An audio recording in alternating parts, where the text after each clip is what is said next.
four-time Miss Olympia Jay Cutler. Welcome to my channel, Jay Cutler TV, and make sure to stay in tune with the newest and updated videos. Subscribe below, guys. Thank you so much for following along.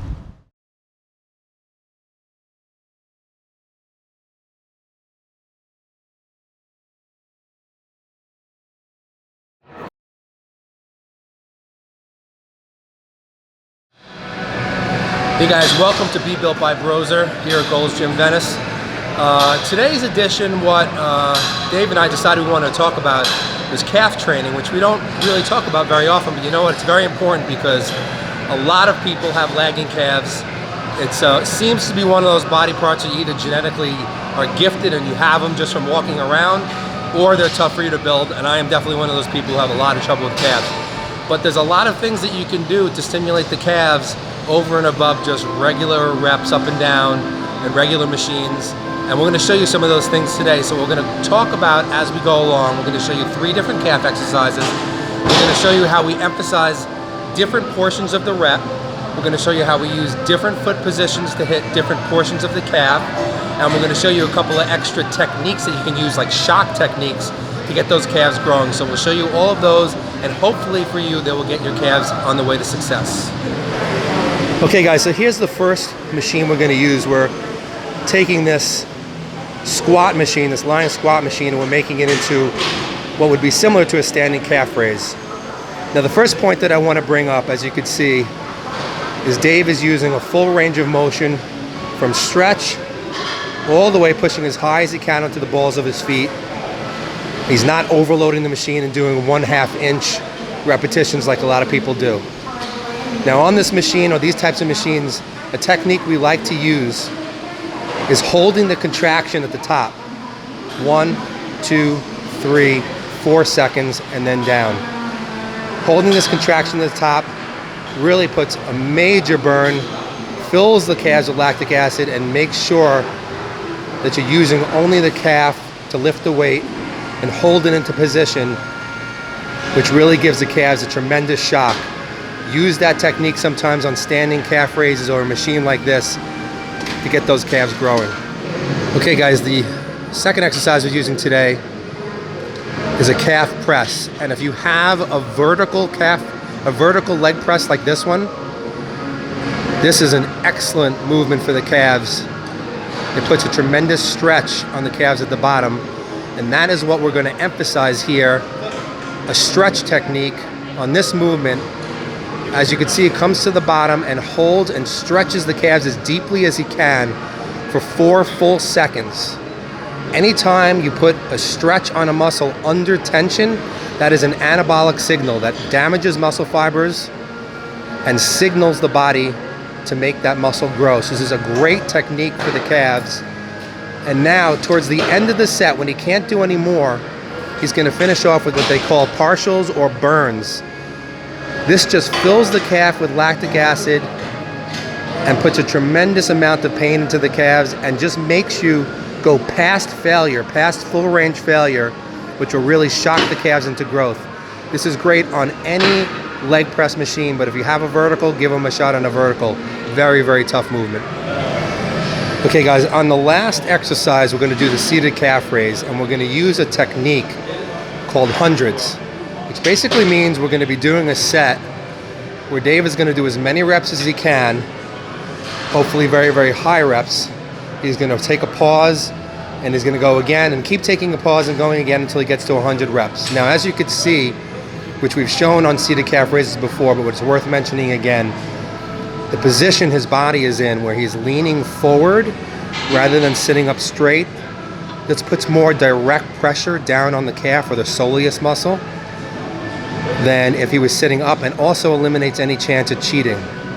Now another thing I want to mention, that he's doing the first bunch of reps with his feet in the neutral straight forward position. He's going to change the stance once he hits failure, and he's going to point his toes out. Similar to like we discussed on the last show with the feet position, changing the effect on the muscle. Every time we move the feet position, we hit a slightly different portion of the calf. This will be hitting a little bit more of the inner portion of the calf. Now he's going to turn his feet slightly inward which is going to put more pressure, even more pressure onto the soleus or the outside of the calf, and it's going to do as many reps as he can. Now, we're not going to go to the full 100. We're just demonstrating the technique, but he would go normally until he got one set of 100 reps. Now, another technique we like to use, and this can be done on any calf machine, is a static hold. This can really shock the calves. You could use a lot of weight for this. And what he's going to do is he's going to lift about halfway through the rep, and he's going to hold that position. This is not full contraction. This is about halfway through, and he's going to hold that position for as long as he possibly can. Now again, this is just basically to do something to the calves that they're not used to. This is like with any muscle group. Anytime you stimulate them with something that they have not done before or they don't do very often, it could ignite muscle growth. This is very, very painful. You could do it with a lot of weight if you're just going to do a static hold, or you could do it at the end of a set when you're fully exhausted. Either way will work. And this is great techniques you could use for the calves, which is one of our most stubborn muscle groups. All right, Merlin, you get some good questions this week. I can't wait. What do you want to talk about? Today, the first thing we're going to talk about is the subject of SARMS, which is something that's become... It's a new craze right now. Yeah, it's definitely a craze. And I was asked specifically on my Facebook page, is SARMS the real deal or is it crap? And to put it mildly, they're definitely not crap if the SARMS are real. I want to make a very important point. SARMS are drugs developed by drug companies, not supplements developed by supplement companies. So if you are a natural competitor or in drug tested organizations, SARMS will be on the banned list. So they're not legal for natural competition. But what's the deal with SARMS? I mean, SARMS were developed basically as an alternative to anabolic steroids because well, first of all, what is a SARM? SARM is short for selective androgen receptor modulator. So basically it manipulates the androgen receptor, telling the muscles to grow, similar to what steroids do. However, SARMs, number one, are orally bioavailable. They don't need to be injected, but they don't come with a lot of the side effects that steroids come with, like liver toxicity. Many of them don't cause any downgrade to your own natural testosterone levels. They don't affect the prostate gland negatively. So these drugs are being developed and meant for really therapeutic purposes, sort of like along the lines of doctors prescribing TRT, HRT, and a lot of these doctors do now use SARMs as an alternative or as an adjunct to testosterone. So yes, they are the real deal. Now, another thing I want to talk about with SARMs is that there are certain products out there that are SARMs, but there are other ones that are put under the same name as SARMs, but they're really not SARMs. I'll give you an example. There's something called MK677, which is really not a SARM. It's really a GH secretagogue, so it doesn't affect the anabolic receptor. It really helps your body to... It's supposed to be really good. ...produce more GH. Yeah, we can talk about that in a second. There's another one called YK11, which actually is a myostatin inhibitor. That is not a SARM, but it's put under the guise of SARMs. There's another one called GW with a long name after that. But that is basically a fat burner, and it helps you to have more energy, more endurance during cardiovascular training. Cardio becomes a lot easier. Your endurance for training becomes easier, and actually, it's also very, very good for the heart, which is something that I've taken interest in because of my heart issue that I had. So SARMs are the real deal, but you have to make sure that you're getting, real SARMs and not something fake that's put out, because now a lot of supplement companies, or I wouldn't say the main supplement companies, not the big supplement companies, but sort of more the smaller underground. Well, that was going to be my next question. I mean, if you look up SARMs on the internet, a ton of companies will pop up, and a lot of people actually endorsing companies, even athletes and stuff. So how would you go about finding a good one? I mean, obviously you were saying in a minute ago that, you know, some of the clinics, such as Dr. Rand, our friend Dr. Rand, Yes. can actually prescribe, you know, SARM, and of course that's pharmaceutical, so we know that's, you know, good to use, and legal and everything else. But how would you go about finding a good source versus a bad one? Well, I think that you have to, I think the main thing to look for is that you have to get your SARMs from a company, if this is something that you choose to do, that will offer you reports on the testing, that the SARMs are real and that they're testing for not only the proper dosage of the SARM, but the correct SARM, because it's just like the same thing that happened with anabolic steroids. You know, once they went underground and they became, you know, illegal, you know, underground labs started making them, and really it's hit or miss. You don't know what you're getting. Yeah. You could be getting something that's completely not a steroid. You could be purchasing one Underdosed, steroid, yeah. getting another one that you might not want to use, or it could be, you know, you think you're getting 100 milligrams of something and it's only 10. Yeah. So it's a very, very difficult water to navigate. Now, there are some good SARM companies out there that will provide for you, that actually do third-party testing on their products. Nice. And if you ask them for the report, they will send it. If a company will not send a report and show you the testing on their product, and it doesn't come from a legitimate lab that you can check up on, Red flag. Red flag. I wouldn't trust it. Then, of course, there's also, you know, you can go and you could do some research and look up some reviews, and see, make sure the person's not affiliated with the company or doesn't have anything to do with the company. See whether people are making gains on the product, because, you know, a lot of guys out there will tell you straight away they use the SARM where you should be gaining 8 pounds of muscle in 8 weeks and they're gaining nothing. That shouldn't be the case. So you'll know from these things, but I would definitely make sure that most of all that the company will provide the tests on the SARMs from third-party testing. I'll just mention a company right now that I know of called ProvenPeptides.com, which does provide this for their customers, so Nice. they are a legitimate source. And again, if you want to make sure that you have a legitimate source, you can go to an HRT clinic, and the doctor will prescribe it for you. So, Awesome. you know, what do SARMs do? So basically, we do, though, that I'm not going to say to you that SARMs are as powerful as anabolic steroids. They're not. But if you did a good SARM cycle, there's a SARM called RAD 140, which sort of acts similar to testosterone. People report gaining 10, 12 pounds of muscle in an 8-week cycle. Oh, wow. There's no side effects. There's no shutdown to your own testosterone levels. Something like this, combined with, say, maybe an MK677, which is the GH secretagogue, which some people say, who are experienced GH users, is as powerful as taking almost 3 IUs or 4 IUs of GH a day. Dr. Ren says that too. Yeah, and that's, you know... And that's on test, like he actually tests like the Tested. IGF-1 levels. So it is legit. Wow. And, you know, something like YK11, which is a myostatin inhibitor, legitimately is, if you know, take that over a period of time, you are definitely going to grow more muscle. There's other SARMs called like Ostarine, which some of them are cheaper in price than others, and they're a little bit, you know, maybe they're the older SARMs. As more and more SARMs come out, they're getting better and better, more efficient. They're, you know, less side effects, so on and so forth. So there are a couple of SARMs like Ostarine that will produce good gains, but you do have to do PCT afterwards, because it can affect your test level. So basically, yes, SARMs are the real deal. They can be used as an alternative to steroids. They're not as powerful, but I would say that they are, a good SARM cycle could be as powerful as, say, if you were going to use an example, something like a very moderate testosterone plus Anavar or testosterone plus Primobolan.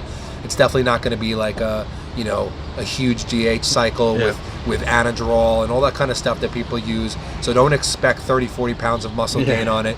But they're absolutely, I know people personally who've used SARMs for 8, 12-week cycles who have definitely gotten leaner while gaining 8 to 10 pounds of muscle. And, you know, that is definitely a huge benefit. And like I said, the great thing about it is there's much less side effects. It's not affecting the prostate negatively. It's not affecting your testosterone negatively. And it's not affecting your liver, which is a really huge thing. So it's worth to look into. It's definitely worth to look into. Just make sure that you choose a reputable company. If anything you're out there is purchasing is way too cheap, it's not real, because these are drugs, and, you know, they do cost money to make. But if you want to be 100% sure, go visit your doctor, your TRT, and see if they prescribe SARMs like ours, Dr. Rand does. And you'll get the real deal for sure. Boom. Thanks, Biggie. Merlin, that was a good one, the SARM. What else you got? I appreciate this question because somebody was asking me about, how I'm doing with my heart since my heart attack back on Labor Day. Doing great, thank you. Feel great in the gym, training full force. Like it never happened. I'm back at it like it never happened. I feel great. But Myron Ullman, who asked me some great questions, he wanted to know specifically about is there anything that I've changed basically with my diet or my training since then. And not that much has changed. I got back into the training slowly. Definitely started off very, very light. Progressively started training more and more intensely as time went by. But now I would say we're back to full force training using all my crazy training methods, SPEC, FTX2, ESPX2, PRS, all that stuff. So I'm at a full force, going to failure, killing myself like I normally do. You know what's funny? I'm going to cut you there because when we went to go see the doctor the first time we went to go after leaving the hospital, how long was that? Like a month or just a couple weeks after? After you had surgery? The first time. Yeah, about that. And the doctor was telling you, and we couldn't film it. We asked to be on camera, but he wouldn't do it because Cedars-Sinai. But he was basically saying that in your case, everything they usually tell people to do, you were already doing. Yeah. Your diet was good, you were exercising, you were doing cardio, you weren't smoking, you weren't drinking. So all these things that usually normal people who have heart attack have to cut or improve on, he had nothing to tell you. Yeah, he just basically so really, you didn't have to change anything. He basically said to me, use the medications that you're on, that we prescribe for you, and come see me every few months. So the meds really is the only difference. The meds are really different. But I do want to say one thing about the diet. Diet is the one place where I did make some changes. Carbohydrates, too many carbohydrates can cause inflammation. And one of the main things, and even Dr. Rand brought this up to me, one of the main things you want to watch out with the heart is inflammation. So I'm actually taking a lot of supplements. I'll give you a few examples: blueberry extract, pomegranate extract, turmeric, omega fatty acids, all these things I'm taking, coenzyme Q10. I'm taking a lot of things that help to reduce inflammation. Reducing inflammation is not the best thing for muscle growth because you do want to have inflammation. That's actually part of the process, but I got to worry about my health first. Better to be alive than and have less muscle. So I'm taking a much more extensive routine of vitamins, herbs, and those types of things to maintain heart health, to keep my heart clean out the plaque, to improve blood flow. But with my diet also, I'm actually keeping carbohydrates to only 2 meals a day. Those meals are meal number 1, the first meal when I wake up in the morning after I've fasted the whole night long, and meal number 2, I do it as my post-workout meal. I do not use carbs at any other time of day. Oh wow, I didn't know that. Because at these 2 points of time, the body is set up metabolically to handle the carbs a lot better. Insulin sensitivity is really, really high. So I use these 2 times because I'm a bodybuilder. Probably if I wasn't a bodybuilder, I may only eat carbs once a day. Wow. But I use these 2 times because they will at least give me what I need as a bodybuilder to give myself my glycogen restorage. Are you not hungry? Well, I increased my fats, mostly from healthy fatty acids. So my calories are similar, but the carbs are lower. Well, you're gonna get shredded. I've been, hopefully, yeah. That's what we're trying for. And I have noticed a reduction in body fat for sure. I don't think that I'm as big as I was before I went into the hospital, but who cares? Yeah.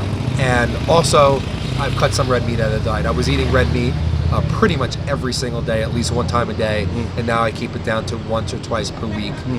So those are really the only changes that I've made. Other than that, and the last change I would say is that I'm paying a little bit more attention to cardio, being that I've made my cardio a little bit more intense than I was before. I was kind of keeping my cardio very moderate, and now I'm doing a little bit more intense cardio so that my heart gets a little bit more of that type of work. So those are the minor changes I've made, but I'm feeling great. And thanks for asking. Yeah, and I appreciate you asking. Absolutely. Thanks, Merlin.